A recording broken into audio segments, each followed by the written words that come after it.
남편이 이혼하자고 먼저 소리를 질렀는데 아내가 웃으면서 그러자고 대답했을 때 그 웃음이 무슨 의미인지 그 자리에서 아무도 몰랐습니다.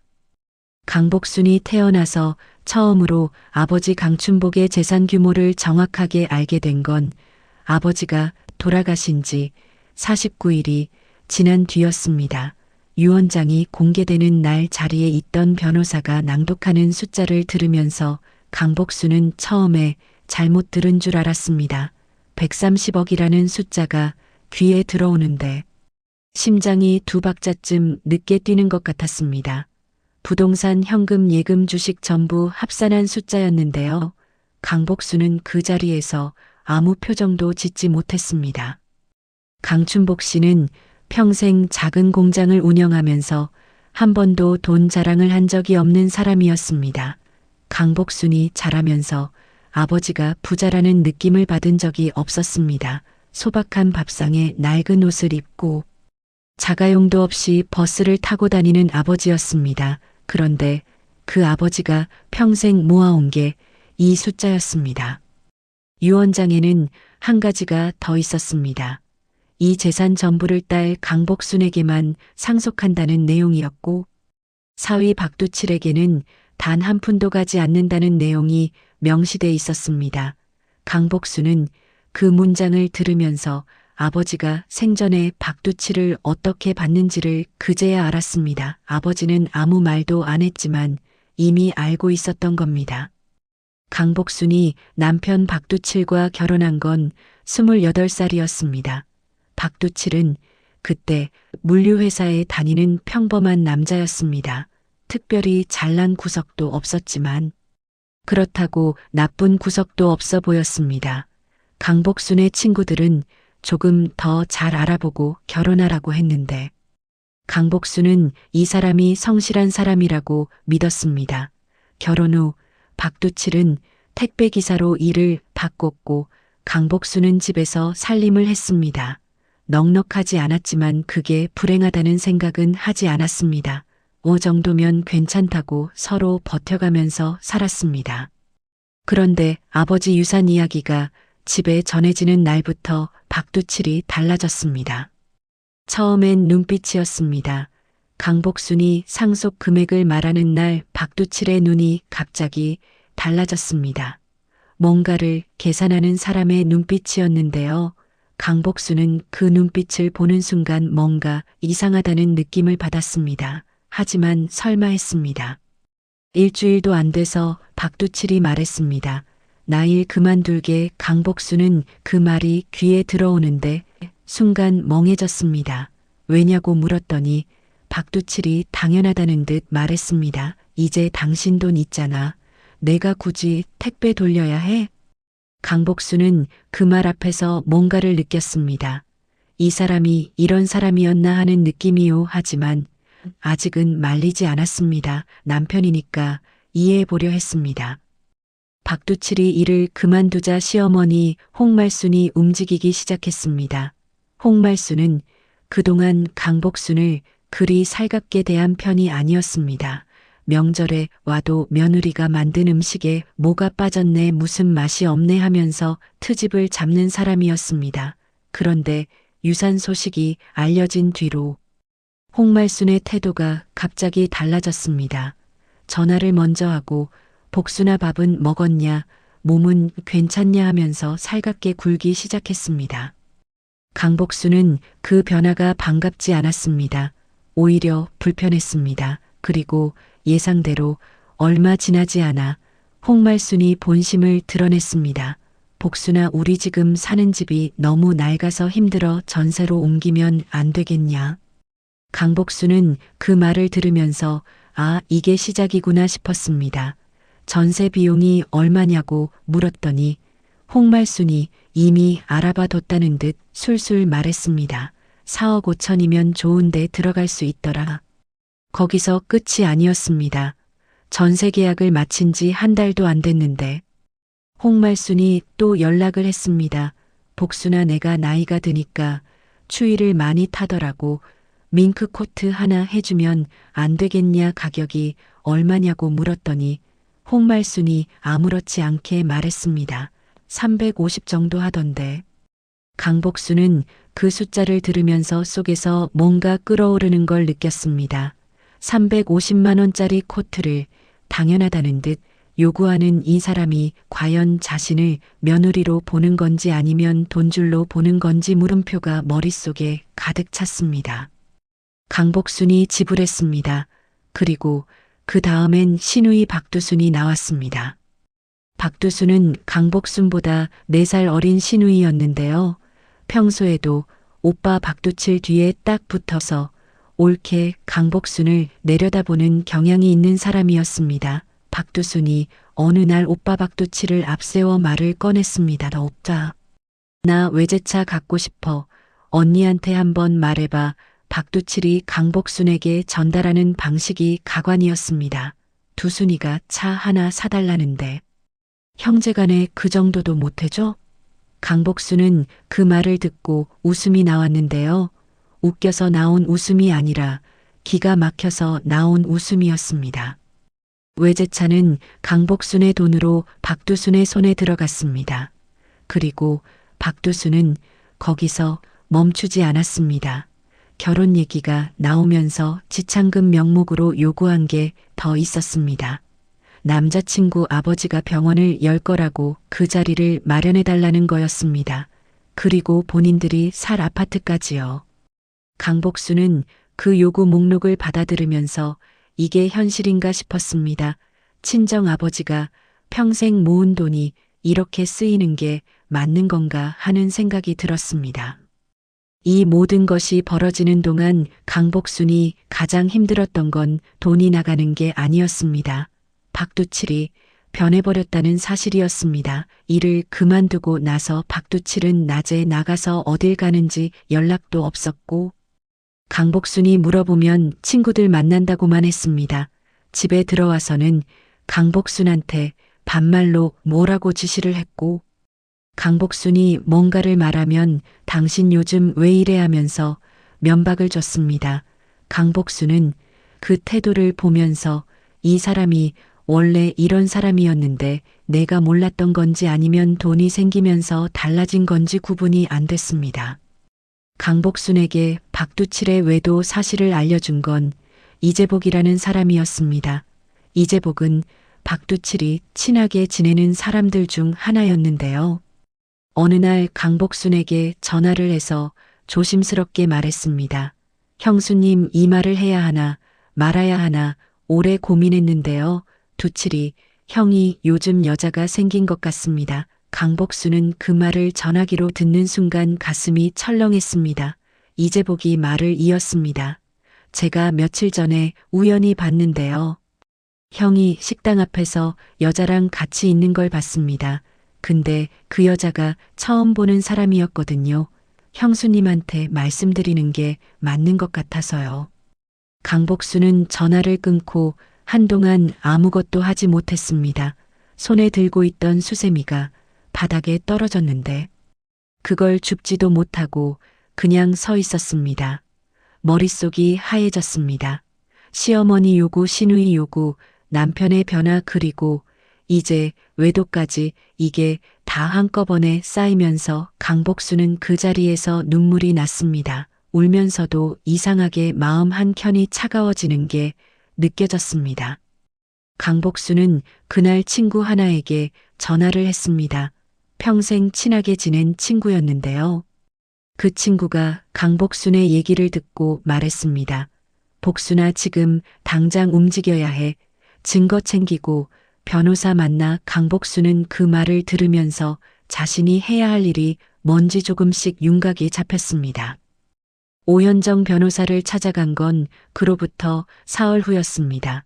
오현정 변호사는 강복순의 이야기를 다 들은 뒤 서류를 펼치면서 말했습니다. 먼저 상속 재산에 대해서 정확하게 아셔야 합니다. 상속받으신 재산은 특유재산으로 분류됩니다. 이혼 시 재산 분할 대상이 되지 않습니다. 강복순은 그 말을 들으면서 확인했습니다. 그러면 저 재산은 이혼해도 남편이 가져갈 수 없다는 거죠? 오현정 변호사가 고개를 끄덕였습니다. 단 그 재산이 혼인 중 공동 재산과 섞이지 않도록 잘 관리돼 있어야 합니다. 강복수는 그 말을 듣는 순간 뭔가가 결정되는 느낌이 들었습니다. 오현정 변호사와 강복수는 그날부터 함께 준비를 시작했습니다. 상속 재산의 명의와 관리 상태를 전부 점검했습니다. 박두칠이 손댄 것들이 있었는데요. 강복순이 모르는 사이 박두칠이 일부 자금을 자신의 계좌로 이동시킨 정황이 나왔습니다. 오현정 변호사는 그 부분을 바로 잡을 수 있다고 했습니다. 강복순은 차분하게 서류를 챙겼습니다. 외도 증거도 모았습니다. 이재복이 알려준 정보를 바탕으로 박두칠의 동선을 파악했고 결정적인 순간을 포착하는 데 성공했습니다. 박두칠이 집에서 이혼을 먼저 들고 나온 건 강복순이 준비를 마치고 얼마 안 됐을 때였습니다. 어느 저녁 박두칠이 밥상 앞에서 강복순을 보면서 말했습니다. 야, 우리 그냥 정리하자. 강복순은 그 말을 듣고 젓가락을 내려놨습니다. 무슨 소리냐고 물었더니 박두칠이 말했습니다. 나 솔직히 당신이랑 살기 싫어. 이혼의 그 말이 끝나는 순간 강복순이 웃었습니다. 그 웃음이 박두칠을 잠깐 당황하게 했습니다. 강복순이 말했습니다. 그래요. 그러죠. 박두칠은 강복순의 대답이 그렇게 나올 줄 몰랐습니다. 저항도 없고 눈물도 없이 그러자고 하는 아내를 보면서 박두칠은 오히려 얼떨떨한 표정이 됐습니다. 그리고 마음속으로 계산을 시작했습니다. 재산이 130억인데 절반이면 65억이라는 계산이요. 박두칠은 그날 밤 시어머니 홍말순에게 전화를 했습니다.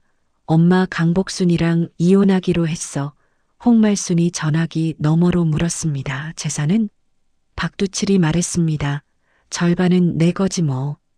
홍말순과 박두순이 그 소식을 듣고 들뜬 건 불을 보듯 뻔했습니다. 시어머니가 신우이에게 전화했고 신우이가 오빠한테 전화했습니다. 다들 각자의 몫을 계산했습니다. 그런데 이틀 뒤 오현정 변호사 사무실에서 첫 번째 만남이 이뤄졌습니다. 박두칠 쪽 변호사와 오현정 변호사가 같은 자리에 앉았는데요. 그 자리에서 오현정 변호사가 꺼낸 서류를 박두칠 쪽 변호사가 검토하기 시작했습니다. 그리고 박두칠 쪽 변호사의 얼굴이 굳어지기 시작했습니다. 박두칠한테 뭔가를 낮게 말했습니다. 박두칠의 표정이 달라졌습니다. 오현정 변호사가 말했습니다. 강복순 의뢰인이 상속받은 재산은 특유재산으로 이혼 재산 분할 대상이 되지 않습니다.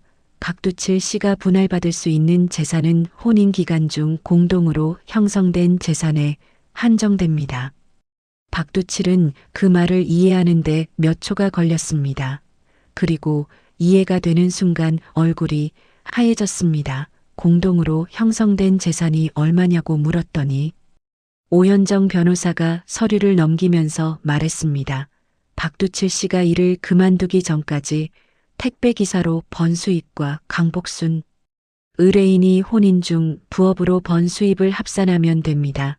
130억과는 전혀 다른 숫자가 나왔습니다. 거기에 박두칠이 강복순의 상속 재산에서 무단으로 이동시킨 금액에 대한 반환 청구도 포함됐습니다. 그리고 외도에 대한 위자료 청구도 추가됐습니다. 박두칠은 그 자리에서 할 말을 잃었습니다. 그날 저녁 박두칠이 집에 들어왔는데 표정이 완전히 다른 사람이었습니다. 강복순 앞에서 목소리가 낮아졌습니다. 그리고 조심스럽게 말했습니다. 그거 다시 얘기해 볼 수 없어? 강복순은 박두칠을 바라보면서 말했습니다. 무슨 얘기를요? 박두칠이 말했습니다. 이혼 말이야. 강복순이 말했습니다. 당신이 먼저 하자고 했잖아요. 박두칠이 목소리를 깔았습니다. 내가 잘못했어. 다시 시작하자. 강복순은 그 말이 끝나기도 전에 박두칠의 얼굴을 봤습니다. 뉘우치는 사람의 얼굴인지 아니면 재산이 없어질까봐 겁먹은 사람의 얼굴인지 그 구분은 어렵지 않았습니다. 강복순은 말했습니다. 생각해 볼게요. 그 다음날 홍말순이 왔습니다. 그리고 그 다음엔 박두순이 왔습니다. 홍말순은 현관 앞에서 강복순의 손을 잡으며 말했습니다. 복순아, 내가 너한테 너무했어. 용서해라. 박두순은 언니 오빠 말려줘. 우리 집안이 어떻게 되려고 이러냐며 눈물을 흘렸습니다. 강복순은 그 장면을 보면서 속에서 뭔가가 올라왔습니다. 이 사람들이 진짜 잘못을 뉘우치는 건지 아니면 돈을 잃을까봐 두려운 건지 너무 뻔하게 보였습니다. 하지만 강복순은 표정을 바꾸지 않았습니다. 가리고 말했습니다. 알겠습니다. 저도 생각해 볼게요. 며칠이 지났습니다. 강복순이 박두칠한테 말했습니다.